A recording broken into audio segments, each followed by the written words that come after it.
Hello, everybody. Welcome into another episode of the Fantasy Pros Football Podcast. I am Ryan Wormley, joined by two of my favorite people that I work with every single day, Pat Fitzmaurice and Derek Brown, both from Fantasy Bros. DBro, as I told you guys before the show, I have been moving all weekend. It has been very hectic, so I'm going to ask you to please bear with me as I go into this show, maybe a little less prepared than I usually am. Man, I understand the moving struggles. I still remember, Ryan, the last time, and it's been a few years, man, but I was too cheap to sit here and go like out to the moving store or somewhere else and buy boxes. So like I did like the college aspect of it. And I went to like Walmart late at night one time. So I got all like the regular boxes that were unloading things in the freezer and stuff. The problem in the whole entire part of this story that you really need to like grasp onto is that for about 4 or 5 days after we unpacked, all of my clothes smelled like tater tots, and I felt like I was in heaven. So just throwing that out there. I also went a little cheap box-wise. My parents very generously flew out here to assist with the move over the last couple of days and, just setting up the new house and everything. And I had them bring out they flew out with extra suitcases that I then would load up and take back and forth on the truck just to make it easier, not to get too many boxes. Fitz, this is my fourth move in the last 3.5 years. You seem like somebody who hasn't moved a lot lately. Oh my goodness, friend. We've been in the same place for 18 years now, my wife and I. So jealous. And, kids, and we never want to move again. I mean, I hope the next time I move out, hopefully it's them taking me out in a pine.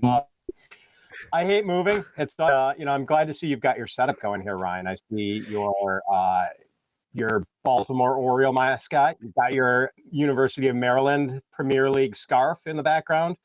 Good to see it's coming along. Yeah, I've got the Fantasy Pros hat. I've got a little Hodor carrying brand for my favorite show. I've got a Brooks Robinson bobblehead. You'll notice too, Pat, I've got the Fantasy Baseball Championship belt. That needs to be displayed a little more prominently, actually, I think, that I earned by winning the Work League last year. It'll develop here as I sort of figure out what the studio is actually going to look like. He is at DBro_FFB, and then Fitz is at Fitz_FF. I am at Ryan Wormley, all on Twitter. Today, we are talking about our top 10 way too early fantasy predictions. And Fitz, you and I talk a lot about college basketball. Today is the day after the national title game. It's the day that every single website comes out with their way too early top 25 for next year. This is sort of a similar idea, obviously just keeping it to the top 10. And obviously it's fantasy football and not college basketball. But the same idea, we're just kind of looking ahead. These aren't necessarily bold predictions. They're just way too early predictions, although some of them may be a little more bold than others. We will go 10-1, starting with DBro. What is your number 10 way too early prediction? All right, guys. So I'm going to kick this off. I'm not going to sit here and light the fire and just totally have it blazing coming out the gate here. So I'm going to go with Calvin Ridley is going to have the best season of his career tied to Trevor Lawrence this year. And I know that might just not be earth-shattering for some. Trevor Lawrence was playing incredible football last year. And I'm looking at Calvin Ridley, and I'm staring at him in early best ball drafts. Like, if you look at him in the Fantasy Pros Championship right now, Calvin Ridley is going off the board at, wide receiver 22. And I think that is just a great value because you're looking at Ridley. The last time we saw him on the field, I get the box scores weren't great, fellas, but if you look at the deeper metrics and what he was able to control outside of terrible quarterback play, because at the time we didn't know Matt Ryan was totally washed. He was. Calvin Ridley was 5th in route win rate in 2021, 3rd in win rate against man coverage. I just think that this is a great explosive opportunity to get a wide receiver. I'm not going to say like it's pretty close to what I think his absolute floor is, assuming health inside of a Jaguars offense, and Trevor Lawrence possibly taking, again, that next step into the elite tier of fantasy quarterbacks. Ridley's going to go along for the ride. So sign me up for Ridley posting the best statistical season of his career. Yeah, I think it's really interesting guy to talk about because Ridley is, usually the two sort of pillars that you look at when you're evaluating a fantasy guy's value is situation and talent. And both of those he has in spades. It's a great situation. Like you said, Trevor Lawrence, up-and-coming offense, all that stuff. And obviously we know Ridley's really talented, but there's that potential rust factor. How much are you weighing that in when you're trying to evaluate where you want to draft him? I mean, right now, I'm not really going to weigh that in because honestly, that's just predicting something that we don't know. I mean, we heard the same kind of things out of other players, and I know we haven't seen this come to fruition a whole lot, but did we hear the same thing out of Jamar Chase? Oh, he took a year off of football. He forgot how to catch a football. I don't think that Ridley has forgotten how to play football after doing it for his entire life. And the other part about this, if you look at his contract and stuff, he is going to be motivated to come out and ball out this year. And it's not like he's ancient. He's 28. So assuming he's been working out, stepping into this offensive ecosystem, fireworks, baby. Yeah, it's funny. Ridley went from a couple years ago, I think I heard a lot of people say he's actually older than you might realize, to now, after missing time, he's actually younger than you might realize. Funny how the human brain works that way. Fitz, hit me with your number 10 prediction. All right. DBro is just so overwhelmingly positive. I've got to go negative here. And I'm going to go pretty bold, I'd like to think. The first wide receiver the Pittsburgh Steelers select in this year's NFL draft is going to score more fantasy points than George Pickens. And I felt pretty hard for Pickens last year because of his extraordinary ability to make contested catches. Like, he was instantly in the Mike Evans, DK Metcalf class as a contested catch artist. Maybe not quite in the Evans class, but way up there. I think I overlooked some flaws because I was so impressed with some of his highlight reel stuff, namely his inability to draw targets and his problems getting separation and making yardage after the catch. Pickens never drew more than 8 targets in any game his rookie year. And from week 6 on, he never had more than 6 targets.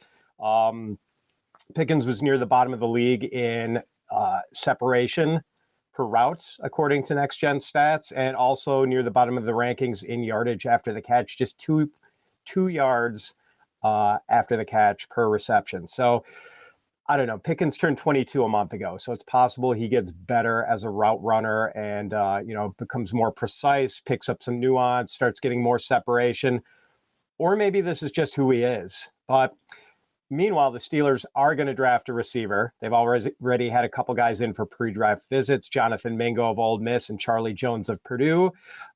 Mingo just happens to be one of my favorites in this class. Historically, very few teams have nailed a specific position the way the Steelers have nailed the wide receiver position. So I have a feeling they're going to hit on whoever they take in this year's draft. And even though this person is probably going to be a number 3 receiver, getting maybe 70% of the snaps that Pickens gets, I think this receiver is going to draw more targets, have more catches, and be a more productive fantasy receiver than George Pickens. And names like Mingo and Jones, you're thinking this is more of a day 2 pick for them, not a day 1 pick? Day 2, maybe even day 3. But, they've just shown such an aptitude for getting instant impact out of their wide receivers. I think they're going to do it again, and this guy's going to outproduce Pickens. Yeah, there might not be a team position pairing that we trust more than Steelers with wide receivers. Before we get to the next prediction, get ahead of the game with our 2023 NFL Draft Guide at fantasypros.com/draft guide with player profiles, prospect mock drafts, big boards, prop bet picks, and sleepers. We've got you covered on all things related to the NFL Draft for free. Plus, premium subscribers also get access to our NFL Draft position rankings and our Discord, where you can interact directly with our analysts. Go premium today if you haven't already, and check out our 2023 NFL Draft Guide now at fantasypros.com/draft guide. They've got it all there. DBro, give me your number 9 way too early prediction. All right, so I'm not going to say I'm pushing back on Pat's last prediction, but if this one comes to fruition, it could help with George Pickens. And this might shock some people hearing this come out of my mouth, because I have been extremely low on this player ever since he was drafted. It shocked me reading it. Yep, it shocked me looking at these numbers, guys. But Kenny-Pickett, I think, could take a big step forward in year 2. And I was not expecting to see this, but going in deep in the numbers, we always talk about this, fellas, staying liquid about how you're projecting players. And when we get a little bit of new data, like, I'm not going to go overboard on Pickett, but this stuff is eye-popping. So over his final 6 games of last season, Kenny-Pickett played much, much better football than any of the box score chasers would ever understand. Kenny-Pickett was 1st in PFF passing grade, 4th in big time throw rate. So making some really tough throws the entire time. And he was first in deep passing grade per PFF. Now, also, like, over this stretch, he's also 7th in EPA per dropback. So we know there's talented players surrounding Kenny-Pickett. We got Najee. We just talked about Pickens. You got Freiermuth and Deontay and whoever they add in the draft. Not even to mention we buried the lead. Calvin Austin is coming back too after missing his entire rookie season. So talented cast of characters. If this is even like any shade remotely of what Kenny-Pickett is or could be in this season, his QB 22 ADP in the Fantasy Pros Championship could be a really, really good value right now. And that honestly hurts me to say, but the numbers are leading me here, guys. I was going to ask, what does a big step forward look like? Because he's going in the 20s right now, like you mentioned. Mm-hmm. For him to turn in high-end QB2 production would be a big step forward for me, where you're getting a lot of like low-end QB1 weeks. Maybe he's not near that tier every single week, but splitting hairs, maybe he gives us half of the season. He's a QB1 in weekly scoring and comes out like finishes higher than QB15 would be a pretty decent step forward for me. Fitz, what's your next prediction? I'm going to say that Jake Ferguson of the Dallas Cowboys has a tight end 1 season. And we have just seen consecutive tight end 1 seasons from Dalton Schultz, who finished tight end 3 in 2021 and tight end 10 in 2022. And it's my contention that Dalton Schultz is just a guy. A capable but athletically ordinary tight end who just happened to be in a really good situation in Dallas. Now he's gone, and it's quite possible the Cowboys will replace him with the capable but athletically ordinary Jake Ferguson, who, it could be Peyton Hendershot last year, although Ferguson did play 44% more snaps than Hendershot, had 50% more targets. And for his last 2 years at the University of Wisconsin, Jake Ferguson was the leading pass catcher for the Badgers. Like, he is used to carrying a significant load in a passing game. He's done it before, and Ferguson is not going to be drafted in a lot of fantasy drafts this summer, but I do think he's going to be fantasy viable.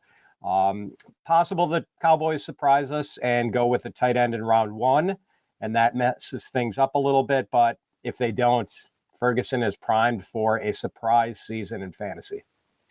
Does the addition of Brandon Cooks make you think that this offense might gear a little more towards wide receivers than the tight end this year, or that doesn't really concern you when evaluating the tight end?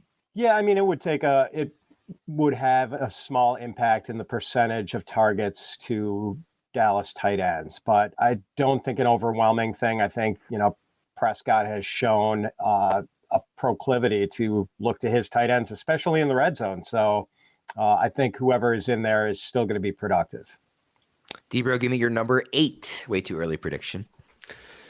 Alrighty. So I'm not going to say the could be maybes and stuff. Cam Akers is an RB1 in fantasy for this season. And I know that I've been a Cam Akers stan for a long time, but I think that people are truly, truly sleeping on what this man did last year inside of a broken offense.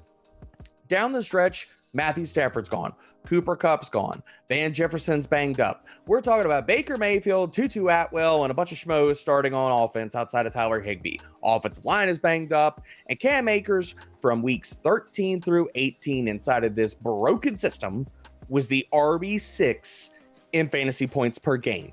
Now you're telling me Stafford's coming back, offensive line's going to get healthier, Cooper Kupp's coming back, maybe they add a little more talent, a wide receiver in the draft, get rid and jettison Allen Robinson. And so, yeah, Cam Akers can't reproduce that stretch run coming off a fully healthy offseason. I'm not buying it, guys. I think he's an RB1 this season.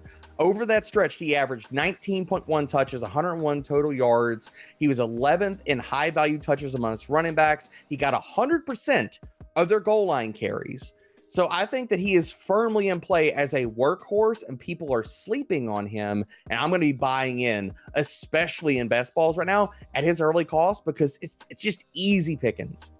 My biggest concern with Akers is just what about the chance that the offense might be broken again next year? Maybe not to the degree it was this year with guys coming back, but there is like a little bit of unreliability there. From what you're saying, it doesn't matter even if that's the case. He's just getting so much volume. He's going to be good either way.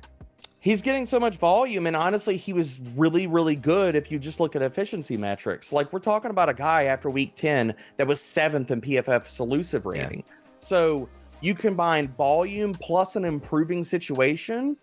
I mean, if we're not going to say he's an RB1, he's definitely top 15. And in most drafts right now, he's going as a low-end RB2 or high-end RB3, and it's just ludicrous. Pat, your next prediction is something that would have been considered blasphemous last August. Yeah, Ryan, I'm going to predict that Antonio Gibson scores more fantasy points than Brian Robinson. And I know people were really high on Brian Robinson as a prospect last year. And, Antonio Gibson is big. He's really fast. He was a college wide receiver. I mean, this guy has so many tools in the toolkit. And last year we saw Scott Turner, the Washington play caller, give him a 46% snap share after Antonio Gibson had seen a 57% snap share the year before. So he dialed down the usage a little bit in favor of Robinson as soon as Robinson came back from his gunshot wounds. Now that Turner's no longer Washington's offensive coordinator, I'm optimistic that the enemy sort of turns back to Gibbs as maybe his weapon of choice. And I personally think Gibson is more talented than Robinson with the size, the speed, the pass catching. This is a guy who scored double-digit touchdowns his first 2 seasons in the NFL. And in the Fantasy Pros Expert Consensus rankings, Robinson is running back 30 and a half point PPR, and Gibson is running back 35. I think the enemy is going to appreciate Gibson's pass catching talents. And, we saw Jerick McKinnon unexpectedly give us a running back 2 season last year in Kansas City. If he can do that at age 30, I'm very confident that an impressive specimen like Antonio Gibson can give us at least a running back 2 season at age 25 in the prime years of his career. Yeah, and last year it definitely felt like as we moved along the summer, the shine really came off of Gibson, and everybody's really excited about Robinson, obviously before, the gunshot wounds he was dealing with. But this is quite a turnaround from a year ago where, that whole offseason there was so much helium for Robinson, right? It is. And, I get it. And it was impressive what Robinson did coming back from that injury. But ultimately, I kind of think he's just a guy, a capable early down back. But to me, Gibson can be special. I think Gibson is the better player, and I'd like to see him on the field more than Robinson. DBro, what's your next prediction? All right. So I know Andrew Erickson is not on this show, but I'm still going to bring this up anyway because Fitz is here. So I know Fitz is all in the Jerry Jeudy camp. He was in there last year and probably will be again this year. I'm going to sit here and throw this out there that I think Courtland Sutton is headed for a big bounce back season. And I get it. Everybody just eye rolled collectively because we were on here last year and we're talking about Courtland Sutton and what this Broncos offense could be. It was terrible. I'm not going to tell you that it wasn't terrible last year, but I think a lot of this had to do with Russell Wilson. It was not, and should not be laid at the feet of Courtland Sutton. Everything, again, we're talking about things that he can control and trying to parse between what is actual context about how good Courtland Sutton still is. Last year, despite being the wide receiver 40 in fantasy points per game, was not great. He was 23rd in route win rate. He was 10th in win rate against man coverage, and he was 12th in open rate per ESPN Analytics. All of those numbers scream to me that Russell Wilson was the problem and not Courtland Sutton. If he gets open at the same type of clip, I think he's going to earn targets again and have a better season than he did last year. So a lot of this I'm putting, yes, on the onus of Sean Payton designing a better offense than Nathaniel Hackett. I don't think that is a really big stretch, guys, but early drafts and stuff, everybody's just leaving Courtland Sutton for dead. He's like a wide receiver 4. It's not a big stretch, but you didn't say Nathaniel Hackett was the problem, although I know you believe that. You said Russell Wilson was the problem. So do you believe Russell Wilson is fixable enough by an improved, offensive game planning from Sean Payton that he can then take advantage of Courtland Sutton getting open? I think that he absolutely can, considering what we saw from Russell Wilson after Hackett was booted out of Denver last year. Over his 4 or 5 final starts, this guy's turning in top 5, top 10 fantasy QB weeks. So while he might not be prime Russell Wilson that we came to love in Seattle and stuff, and now I know he's more of a meme lord and we love to just toss jokes, I think he could be in for a big bounce back this year. Fitz, your next prediction is also a wide receiver who didn't quite live up to the hype last year. Yeah, it is. And just to clarify a point, DBro, it wasn't so much that I was totally in on Jerry Jeudy last year. My stance was just that I wasn't sure Courtland Sutton was the best wide receiver in Denver last year. Which, so not so much pro Jeudy, just shade Sutton. Got it. A little bit. I just wasn't as sure. And that's kind of the thing. Like, I want to be sure when the market is moving in a certain direction before I, let myself get swept away with the market on that player. Like, I want to make sure there's valid reason. And that's kind of leading me to this next prediction. After the derailment of the Gabriel Davis hype train in 2022, Davis is going to have 1,000+ receiving yards and 10 touchdowns in 2023. It's going to turn out that everyone was just a year too early. And really, I don't think this is too bold a prediction because he had an ankle injury early last year. It caused him to miss one game. And then in the 2 games after he came back, he only had 50 combined yards. And also keep in mind that Davis did not have any numbers in week 17 when we had the Damar Hamlin situation. So missed 2 games, was clearly hampered in 2 other. If you take out the 2 he missed and the 2 where he was playing Hurts, he was on pace for 1,028 yards and 9 touchdowns. And also bear in mind that Gabriel Davis just turned 24 this past weekend. He is still ascending. I think too many people are going to be dismissive of him because there was a lot of hype last year. He didn't quite live up to it. And, his ECR has kind of crashed. It's wide receiver 42 right now. Don't be surprised if he finally has that breakout season that everyone was prepared for last year. What do you expect Buffalo to do at wide receiver? Do you think they're going to add a big name? Are they going to add another rookie? They have Khalil Shakir. Do you think that we're going to go into next season with Davis still as the clear number 2 guy in the offense? Yeah, I mean, I like Shakir. They added Deontay Hardy, who I think DBro liked as a sort of under-the-radar pickup. And I don't really think they need to spend a day 1 or a day 2 pick on a receiver. I'd be a little surprised if they did that. I mean, we saw that, maybe they could use another run stuffer based on what we saw in the playoffs. Would be kind of fun to see them bring in another running back, even if it's not a guy with the initials BR. So, yeah, I mean, I think they have bigger needs than wide receiver. And, I really like Shakir. I really like Gabe Davis. I think they've got enough there. DBro, talk to me about another high-scoring offense. I think the Los Angeles Chargers are going to be the highest scoring offense in the NFL this year. You have new OC Kellen Mond heading to town. His 4 years at Dallas, we do not need to discount what this man was able to do. They were first in total yards twice. They were top 6 in points scored 3 times. They were top 3 in yards per play twice. And what we saw out of the Chargers offense last year, and it was all dink and dunk, and Justin Herbert, either his weapons were not healthy. So yes, we do need the weapons to stay healthy. I think the Chargers are also going to address the wide receiver position in the top 2 rounds of the draft, as well as this offense is going to get back to throwing the ball down the field. You've seen Dak Prescott over that 4-year span finish top 7 in deep ball attempts twice. And so if we see that out of Justin Herbert, they have another weapon. Whether you project Austin Eckler is there or not, a lot of mocks have them possibly going with Bijan Robinson in the draft. This is going to be an explosive offense. And I'm not so willing to just dive in and say, OCs are just going to change the game. We need to sit here and be diving into these offenses, not because of the players, the quarterbacks, whatever, because of the offensive coordinator. This is a situation where, yes, going from Lombardi to Kellen Moore is a really, really good thing, and how it's going to change the complexion of this offense.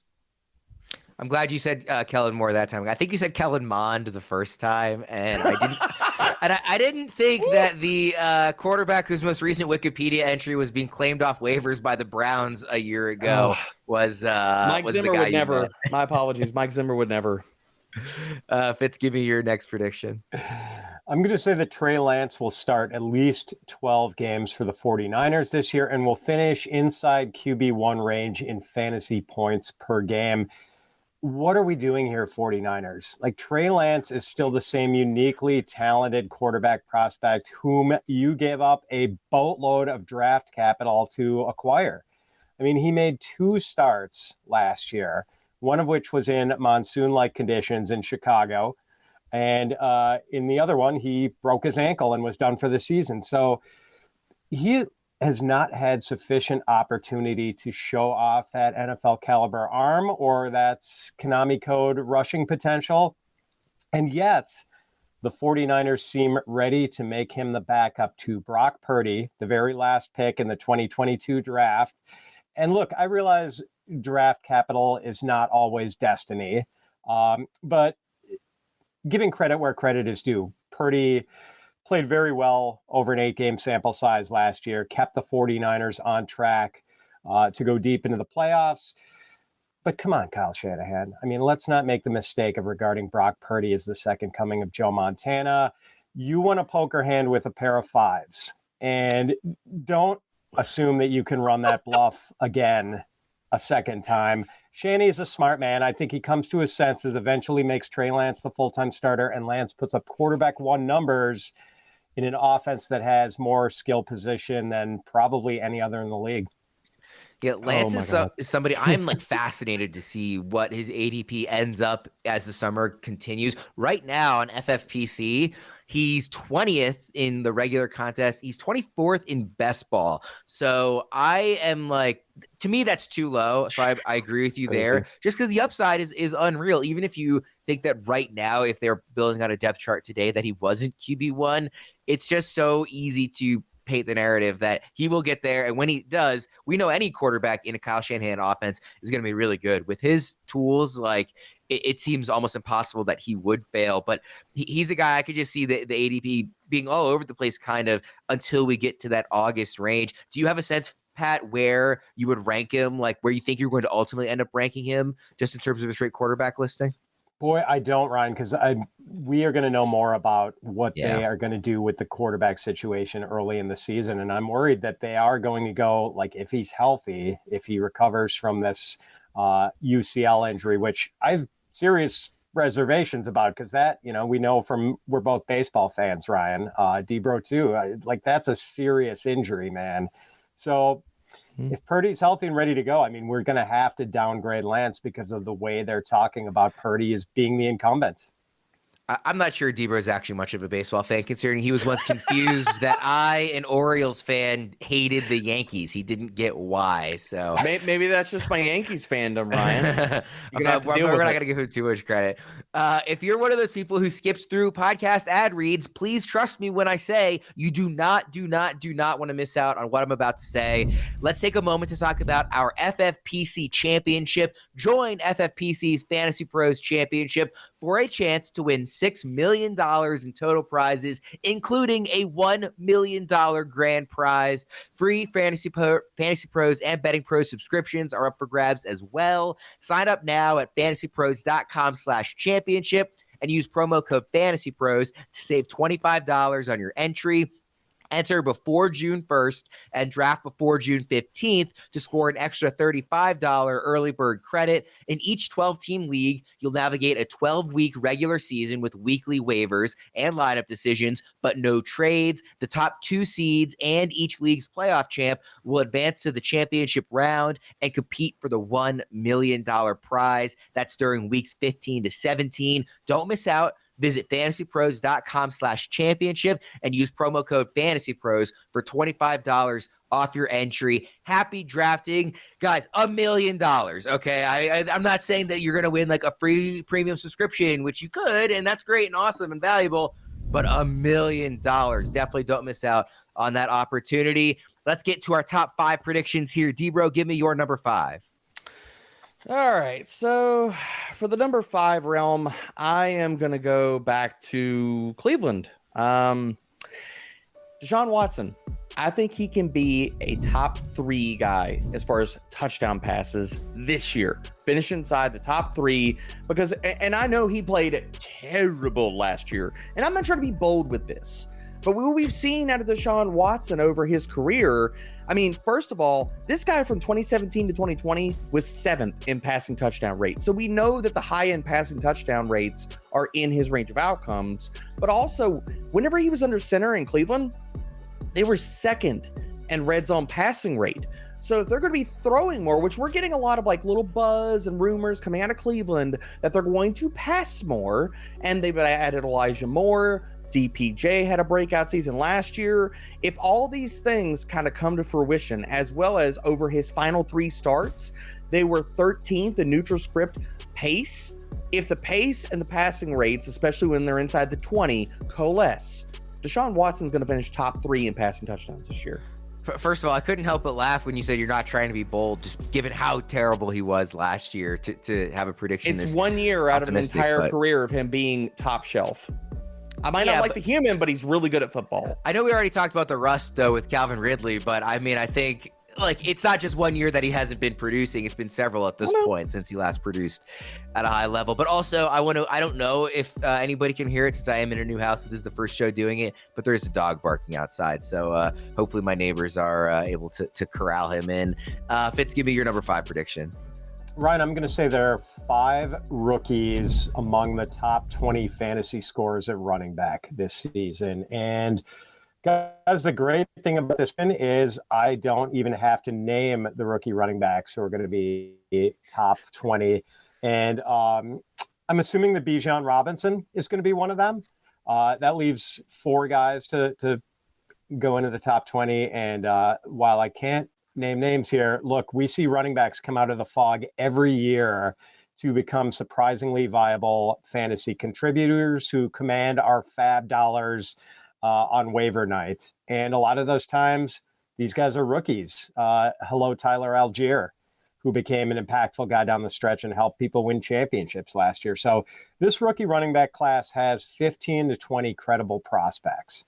And not all these guys are going to land in spots where they have a clear path to a big workload right away. But, you know, we know what the injury rate is like for running backs and how often these guys go down and how often coaches and offensive coordinators shuffle the deck at the position. So I think we're going to see a bunch of these guys hit this year. 5 rookie running backs in the top 20 by season's end. I love this prediction. I think it's a great one. I know you don't want to name names, but I do want to get at least one. Not Bijan, and I know Gibbs is the consensus number 2. Beyond that, let's assume everybody lands in a really good landing spot, so you're happy about all of them. Who's the next guy that you'd be most excited about? Oh, DBro knows. I'm going to go with my favorite pet, Devon Achane of Texas A&M. I mean, this guy's like, to me, he's the modern day Warwick Dunn. I'm really excited about this guy. All right. I know he's super fast. I don't know a ton else beyond that, but he is definitely really fast, and speed is always fun. DBro, give me your next prediction. Okay, guys. So if you're diving into the Fantasy Pros Championship, and again, the FFPC being tight end premium format, you're going to want to stay tuned for these next 2 predictions. And the first one I'm going to kick off here is that Jelani Woods is going to have a breakout season in his 2nd year. Looking at what Jelani Woods, and first of all, he is being left and buried in the FFPC ADP. He's tight end 32. And looking at his talent profile, we know the athleticism, the guy is a mutant, okay? We know that is there. But looking at how he was deployed last year, 58% snap rate, either slot or out wide. So he only had 6 snaps for pass blocking. When he's on the field, it is to catch passes and run routes. Now you have a brand new coaching staff coming in. So all of the yesteryear vibes of the Colts being, okay, we're just going to run tight end committee and you're not going to be able to use anybody. 3 tight ends, 4 tight ends. Who you got off the street? Who can play tight end? That's not going to be the case. We have a brand new coaching staff. Shane Steichen and Jim Bob Cooter being there. They have both leaned on one guy to play the full-time tight end role, and I think that's going to be Jelani Woods this year. Looking at his talent, his upside, he was 14th in yards per route run last year, 9th in yards per route run against man coverage, so we know he can win not only from the slot, but outside. I think Jelani Woods is going to be a fantastic pick for all the people like me that are going to wait on tight ends. If you're not paying up, Jelani Woods needs to be at the top of your board. Fitz, what's your next prediction? For the first time since 2017, we will not have a rookie wide receiver finish in the top 20 fantasy scores at the position. As enthusiastic as I am about the running back class, I am far less enthusiastic about this year's wide receiver class. We've gotten really lucky with wideout classes of late. I don't think this year's crop is as good. It's kind of thin. Yes, some of these guys are going to hit, but I don't think any of them are going to hit significantly and be top 20 guys right away. Sorry about that, DBro. I know you are a big Jackson Smith Jigba stan. I like him too, but I don't think we are getting a super splashy Justin Jefferson or Jamar Chase type rookie season out of JSN. And I don't know if we'll even get, say, a capable Chris Olave type season out of him, because Olave went to a team where he was able to instantly, well, not instantly, I guess it took a few games for the Michael Thomas injury to hit, but he was basically the wide receiver one for most of his rookie season. I don't think we're necessarily going to see that with JSN, where he's probably going to wind up somewhere as a number 2. So no rookies in the top 20 this year. So I did see this tweet yesterday. Ohio State wide receivers coach Brian Hartline ranked the top receivers he's coached at Ohio State, and from 5 to 1, 5 was Olave, 4 was McLaurin, 3 was Garrett Wilson, 2 was JSN, and number 1 Marvin Harrison Jr. So that probably is a little bit of, hey, let me help out the guys that are still yet to be drafted and just build them up and, try and get the hype going for them. But also, they seem really talented. I know Olave and Wilson have said that JSN was the better receiver than them. So the people in that Ohio State program seem to be higher on Smith and Jigba than you are, Pat. No, I mean, I do like him. I don't want to be considered to be bagging on Jackson Smith and Jigba. I mean, I'd love to see him wearing green and gold, the Packers colors after draft day, but we'll see. I just don't think he's going to step in immediately and be a number 1 receiver for whoever drafts him. And DBro, anybody who goes on the Fantasy Pros site who's ever read an article by you during this draft season will know that you love JSN. Anybody who's ever been in a dynasty league with you who owns the 104 pick that you're trying to trade for knows that you love Jackson Smith and Jigba. So I will give you a moment here to sort of rebut Pat's limited pessimism on him. Oh, anybody that's in Dynasty Leagues with me is tired of me trying to send offers for anything from the 103 to the 105 trying to get JSN. I want all the JSN. I'll push back on Pat here. I think he's going to be a target hog from the word go. I think he is the truth. I think he is. That's where I push back on this class. I think that he is that Jamar Chase level talent. If you take out, just quickly, DBro, if you take out JSN from the equation, do you agree with Pat that none of the other rookie receivers are going to finish in the top 20? I agree with it based off of if you're pinning your hopes to Jordan Addison, but I am curious because my wide receiver 2 of this class is Zay Flowers. If he ends up landing in a place like the Giants or the Vikings going in the 20s, I could see him possibly paying off, especially with Minnesota and their high pass rate. But outside of that, if you take JSN off the board, I don't disagree with Pat too much here. We're on to our top 3 predictions here. Fitz, I'll start with you this time. All right, Mike Gesicki is going to be a top 10 fantasy tight end. And so DBro and I are trying to give you, people complaining about the lack of depth at tight end. We've given you Jelani Woods. We're giving you Mike Gesicki. This is a little spicy, but look, Gesicki is one of the most athletic tight ends in the league. And he had a 703-yard season in 2020. And then a 73 catch, 780 yard season in 2021. Then go figure, the Dolphins franchise tag him and Mike McDaniel decides not to use him as much, dramatically pulling back the reins on Gesicki's snap counts. Now Gesicki is going to be playing for new Patriots offensive coordinator Bill O'Brien, who just so happened to be Gesicki's college coach at Penn State. I'm not saying Gesicki and Hunter Henry can be Rob Gronkowski and Aaron Hernandez for Bill Bryan, but the last time we saw Bill Bryan as the OC in New England, Gronk and Hernandez combined for 169 catches, 2,237 yards and 24 touchdowns. So, granted, Mac Jones is not Tom Brady, but, and Gesicki is no Gronk. But I do think Gesicki is going to be much more involved than he was last season. And I think we're going to see a nice bounce back year from him. So Fitz has Mike Gesicki as a top 10 fantasy tight end. DBro's prediction here is that Darren Waller will be a top 3 fantasy tight end. I think Darren Waller is one of the few guys that can contend with the ceiling of Travis Kelce. Looking at this year, and I don't understand why this is spicy. Like, it's all recency stuff. People are like, oh, but Darren Waller's hurt, and all the injury boo birds of Twitter come out, and they're like, if you're able to prognosticate injuries to the level of Twitter, please go play the lottery, do other things, win yourself $1 million. I don't ever understand it, and I don't get why this is a hot take, but Darren Waller could easily be top 3.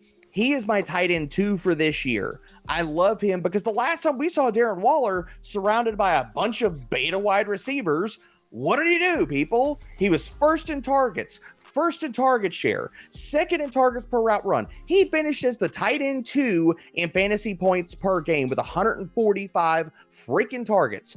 Who is going to challenge Darren Waller for targets in New York? If you look at the composition of this depth chart and an emerging Giants offense, because we're gonna still stay on the Giants offense, a little bit of foreshadowing here. Darren Waller can explode. If he is healthy, the talent is still there. He's not 35 years old. He's not old and creaky, and we're worried about him just like falling apart. He had 2 down seasons where he dealt with injuries. If he stays healthy, he is going to crush. You can always tell when DBro is prepping for a podcast because the night before he tweets out a lot of these stats about the guys that he's getting ready to talk about the next day. I saw you tweet about Darren Waller last night, and I knew we were going to see that pop up again today. So everybody, just if you want to get a little sneak peek of the podcast, definitely go follow DBro on Twitter. Follow Pat too. He doesn't share his future podcast comments early. But Pat shares his love of music, so I think that is probably worth more than my fantasy tweets, if we're just being honest here. But both great follows on Twitter, but for entirely different reasons. Let's get to our top 2 fantasy predictions here. Fitz, starting with you. Jonathan Taylor is going to run for 2,000 yards this season, Ryan. And in 2021, which was Taylor's second NFL season, he ran for 1,811 yards and 18 touchdowns. And the funny thing about that season is that Frank Reich was the Colts head coach and play caller at the time. And for some reason, it took Reich half a season to figure out that Taylor was not getting the ball enough. And halfway through, he shifted and turned Taylor into a bell cow. Over the first 8 games of that year, Taylor averaged 15.1 carries a game. Over the last 9 games of the year, he averaged 23.4 carries a game and 129.1 rushing yards per game, which, if you take that second half of the season productivity, projects to 2,194 yards over a full season. So Taylor is truly a great running back who just simply couldn't stay healthy last season. The Colts offensive line should again be among the best in the league. If Taylor stays healthy all year, and if Shane Steichen, the Colts' new head coach and play caller, gives Taylor enough carries and doesn't have as slow a learning curve on that as Frank Reich had in 2021, Jonathan Taylor is going to run for 2,000 yards. So as we stand right now, is he your RB1 and number 1 overall pick in drafts? Because 2,000 yards is hard to top, but there's a couple other guys at the top that people are really excited about. It is. He's number 2 behind McCaffrey. I mean, okay. McCaffrey's in a great situation. I actually don't mind that the 49ers are going to work McCaffrey to death the way the Panthers did early in his career. DBro, give me your next prediction. So staying inside of the Big Apple, the New York Giants will be a top 10 scoring and pace offense in 2023. Again, staying on all this Giants love. If you look at last season, so they started out weeks 1 through 10. Brian Daboll said, look, we don't have the receiving weapons. What are you asking me to do except for run the ball? They were 22nd in neutral pace, 30th in neutral passing rate. Now, after you had Richie James step forward, Isaiah Hodgins, these are not great names. Okay. The rest of the season, this was a team that was 12th in pace and 14th in passing rate. They were also 13th in EPA per play and 11th in play success rate. Now you're talking about they've added a bunch of guys in the offseason as far as like pass catchers. Wando Robinson, hopefully he comes back healthy. They brought back Darius Slayton. Darren Waller's in town. They probably address the wide receiver position further with a wide receiver in round 1. All this points to the Giants are going to run faster, score more, and pass more in 2023. Our final predictions here. Fitz, what is your number one way too early fantasy prediction for 2023? Kadarius Toney stays healthy for the entire 2023 season and ends up in wide receiver 1 range. And, oh, man, I'm just like, I've got such a fatal attraction to Kadarius Toney.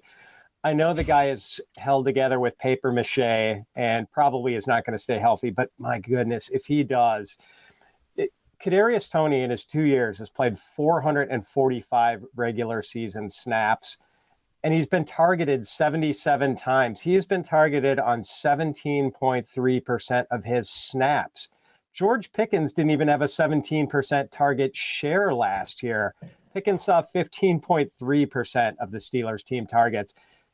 Toney has earned a target on 17% of all his snaps in 2 NFL seasons. And in the playoffs last year, he played 30 snaps and had 10 targets. He was getting targeted on a third of his snaps. This dude is a remarkable athletic specimen who has 4.4 speed and then just joystick moves. I mean, he has change of direction ability that borders on the impossible. I know this guy has already dealt with a laundry list of injuries over his first 2 seasons. Like, I can't even remember all the things, all the body parts that this guy has hurt so far. But if he can just stay reasonably healthy all year in an offense with Patrick Mahomes at quarterback and Andy Reid designing the plays, we could get a 100-catch season out of Kadarius Toney, and he could put up some bonkers yardage and touchdown numbers. And yet Toney's ECR right now is wide receiver 45, 8 spots behind George Pickens. That's a mistake. I mean, like, if you're going to gamble on this guy staying healthy, because if he does, he is going to put up a monster season. So, Pat, I have to ask, what percentage of this prediction is true belief versus wishful thinking? Oh, man, it is, knowing the injury history, Ryan, it's probably 80% wishful thinking. Yeah. But my goodness, if like the injury gods cooperate, I'm just so giddy over what the possibilities are with Kadarius. And Pat, you mentioned the ADP there for both Pickens and Toney. Just a reminder to everybody, we have all this ADP information on Fantasy Pros website. So all summer long, you'll see you guys trending in different directions. We'll have plenty of articles about it too. But be sure to check that out and kind of see where players are trending and kind of get a sense of where the hype is going and coming and all that as the offseason progresses here through draft season and everything else. DBro, give me your final prediction here.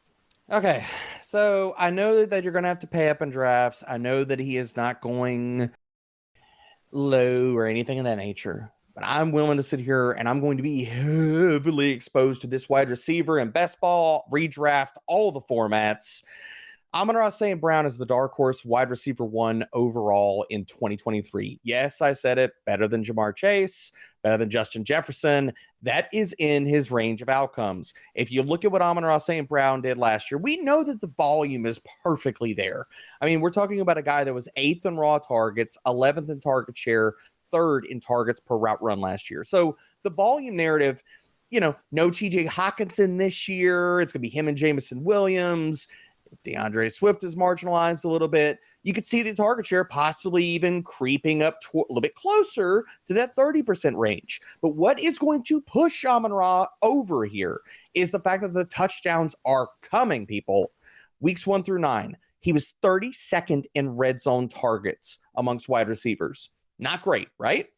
He picked it up over the back half of the season. If that falls into this year, he is going to explode and have double-digit touchdowns. Over weeks 10 through 18, he led all wide receivers in red zone targets. If that continues, Amon-Ra St. Brown's touchdown equity is through the roof. We know the volume is there. Wide receiver 1. overall is possible. So I know you're putting him as a dark horse wide receiver wide overall. So it's not like you would draft him ahead of like Jamar Chase or Justin Jefferson. But who are the names that you would draft him over? Looking at the guys that are going in that late or the second round range, I would take him over Devontae Adams. Garrett Wilson is going right behind him. Some people would draft him over Amon-Ra. I'll take him. And this is all the Fantasy Pros Championship ADP. I'm willing to take him even over my guy from last year, my man, my crush, A.J. Brown. I think that's a few different names. And that is saying something. It is. I love A.J. Brown. But we got to sit here and be real. Devontae Smith is going to eat into his target share. He's a stud in his own right. We saw that down the stretch. I mean, I love Jameson Williams, and I think he's going to have a fantastic sophomore season. But outside of Jameson Williams, who the hell is taking targets away from Amon-Ra St. Brown? Who? That's fair. We're not done with the predictions yet. We've got some rapid fire ones here that I'll throw towards both of you. Number one here, will any of this year's rookie quarterbacks make an immediate impact in the NFL? And if so, state the one quarterback who will make the biggest impact and why. And if not, why not? Fitz, starting with you. I'll say yes. I'll say Bryce Young and CJ Stroud are starters from day one, and both acquit themselves well. I think maybe Bryce Young acquits himself a little better, probably the most pro-ready of all the quarterbacks in this class. Are Stroud and Young going 1 and 2, Pat? I think so, yeah. DBro? For me, it's going to be Stroud and Anthony Richardson. I think if we had word that Anthony Richardson was going to start, we knew that was the case. You can make an easy case to put him as a top 12 quarterback in fantasy. And I know people could say that's insane, but his rushing equity, as long as it's the same case we made for Trey Lance in yesteryear, Jalen Hurts, all these rushing quarterbacks. If he starts, you're looking at a top 12 fantasy quarterback. So I say Anthony Richardson and CJ Stroud. Stroud is a freaking baller. That dude is the unequivocal QB1 in this class. And he's going to be good as soon as he hits the NFL field. Yeah, I'm fully with you on Stroud. That is definitely bold and bullish on Richardson. Next question, Pat. Which team will be this year's biggest surprise? I'll say the Cleveland Browns. DBro sort of hinted at it. They just need Deshaun Watson to be something close to the Deshaun Watson we saw in Houston in the early part of his career. But the rest of that team looks terrific. I mean, Nick Chubb, they've added to the receivers with Elijah Moore. The offensive line is really good. And the defense has a lot of talent on it. That pass defense started to become airtight down the stretch last season. And, if they continue to trend in the right direction on defense and get that Deshaun Watson season, look out. If Kenny-Pickett takes a step forward that DBro mentioned, and if the Browns are a surprise, like Fitz mentioned, we all believe in the Bengals. If Lamar comes back to the Ravens, that division is going to be nasty. A war. DBro, what's your biggest surprise team? Well, I would have loved to have picked the Browns, but Fitz, being the wily veteran that he is, got into the sheet before me. So I love the Browns call here. And I'm not a homer. People should know this. I don't bring the bias to the table when it comes to this, but I think the New Orleans Saints are the team that I'm going to peg here. You're looking at a team they have Derek Carr in town, and whether I know that I was really on the Andy Dalton train. Derek Carr is a serviceable NFL quarterback. So as long as he can be a serviceable NFL quarterback, if we get Michael Thomas back, heck, even if we don't, you're talking about, can Juwan Johnson take another step? Chris Olave take another step? Rashid Shaheed we saw down the stretch. Plus, this defense is still good. And the Saints now have draft picks to sit here and address it. They could take an edge defensive tackle, and this defense could be formidable. We know that the NFC is more for the taking than the AFC is. I think you're looking at the Saints. As long as they get health and decent running back play, you're looking at a team that could sniff 10, 11 wins this year. And I don't think that's crazy to say. DBro, you're fully encouraged to be a homer on the show. With as much as I talk about the Ravens, Pat just picked a Wisconsin Badger to rush for 2,000 yards this year. You are allowed to be a homer as well.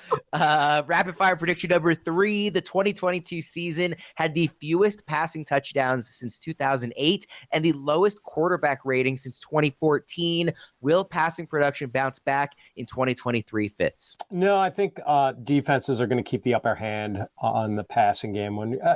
I think we are starting to see running games become a little more efficient. And I think that kind of continues. I know a lot of fantasy analysts think NFL teams should be passing on every down. because that's the more efficient way to go. But, clearly that's not the case when so many NFL defensive coordinators are geared up towards stopping the pass, doing whatever it takes, more zone defense. I don't think we see that change this year. So, DBro, the old guy on the podcast just said we should run the dang ball. What do you think? Golly, Ryan just like coming for the throat here, man. You hate to see it, Pat. You really do. Tossing Pat under the boomer bus, baby. Golly. Shoot, I'm afraid of what he's going to say to me because I'm in concert with Pat. We're holding hands on the boomer bus. Save me a seat, Pat, because I think defenses are still going to win the day this year. I will add a caveat here. I think we're a year away from seeing that bounce back, and why I think that is, I think you're going to see if this tight end class, and not just putting this all off on them, if this tight end class that's coming in right now hits in a big way, the way that NFL offenses need to sit here and design a lot of their passing attacks to beat these cover two, beat these zone defenses, is to utilize tight ends, which we have a fantastic class coming in, pass catching running backs, and guys that can make yak. So I think we're a year away from seeing a bounce back, but I'm going to agree with the supposed boomer on the show here. Well, you're both older than me, so it applies to both of you. But I knew you were coming for the throat for me too, man. I was just waiting for it. Ryan. Well, I do think it's a fair point too on the draft class, though, because we actually have seen a couple of the quarterback classes not hit in the way we fully expected them to in recent years. Whereas this year we've got, I know at least a couple of guys we all really liked, and your mileage may vary on like the Will Levises of the world, but some really talented guys coming in. And then next year, of course, everybody's looking at Caleb Williams and Drake May. So we could see more of a resurgence too with just the incoming, influx of really good young talent. Question number 4, which teams will make it to the Super Bowl this season and who wins? Pat. Kansas City Chiefs over the Dallas Cowboys. Not going to get cute. I mean, the Chiefs have been the favorites, and deservedly so, the last few years. And Dallas was close. I mean, they almost beat the 49ers last year. So Chiefs over Cowboys. DBro? Well, Pat went with the chalk here. I'm going to go off the board a little bit. I really like the Dallas Cowboys call. I almost went with them. But for the sake of diversity, I'm going to go with the Cincinnati Bengals taking home the trophy, and they are going to beat the Seattle Seahawks in the Super Bowl. And for everybody that could hear me bringing up Seattle and say, what? This is an improved team. And you're talking about a team that has a boatload of picks inside the top 50 in the NFL draft. So all they're going to be able to do is continue to load up on high-end talent, as well as if Chef Gino keeps cooking, this team could take a big step forward and could surprise people and be a 12-win team this year. I think there are a lot of teams that could make a step forward in the NFC, but I'm going to go even chalkier than Fitz and say Chiefs-Eagles again. I'm not going to pick against the Chiefs until we no longer have Mahomes and Andy Reid, paired together. I'm just going to pick them every year as long as that's the case. And the Eagles are, I think, the clearly the best team in the NFC. I don't see any reason why they're going to take some huge step back or anything. And they were head and shoulders the class of that conference last year. So it's boring to pick a repeat. I think we do see a repeat going into next year. And then lastly, who will be this season's MVP, Pat? I've already made a bunch of bold predictions, Ryan, so I'm going to go with Patrick Mahomes here and just be boring as I possibly can. Yeah, I fully agree. DBro, are you going to go out on a limb here? I'm just going to go with the guy that I took winning the Super Bowl. Give me Joe Burrow. If there's anybody that we're talking about that can dethrone Patrick Mahomes, you're talking on one hand the number of quarterbacks that could possibly do that. So I'll go Burrow. That'll wrap things up for us. Thank you, everybody, for tuning in, as always. And please, please, please do not forget to enter into the Fantasy Pros FFPC Championship. Again, guys, $1 million for DBro and Fitz. I'm Ryan Wormley. We'll see you again soon.